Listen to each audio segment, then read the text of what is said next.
pinupuri tayong mga Pilipino as being very resilient, no? As a way of both praising and I guess comforting us.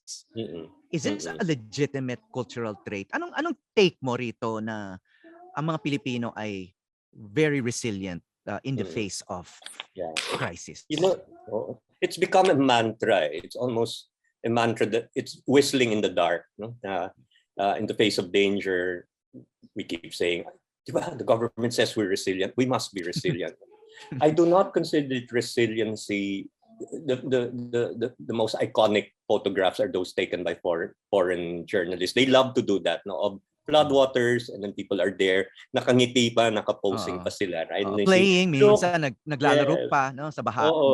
Meron ng playing basketball, and there was one Asia Week many years ago showing a group of men drinking, no, in floodwaters, with the table out in the floodwaters, no. And I said, this really overlooks a lot of things, no.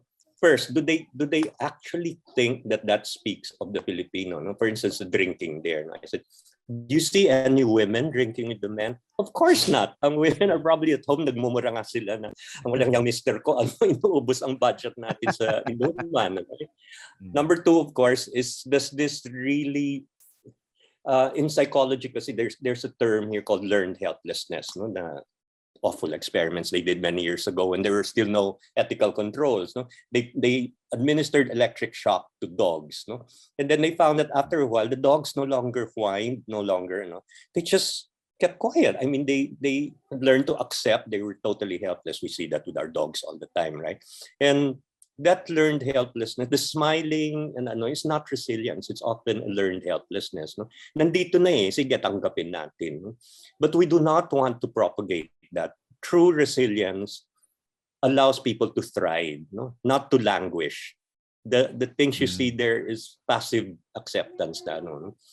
So people, and they will languish partly also because they'll say na talagang wala na tayong magagawa. No? But if we really want to move forward, we do need to develop resilience, because what we see is not resilience. Resilience comes when government and when private sector comes together to buffer the impact of disasters, no?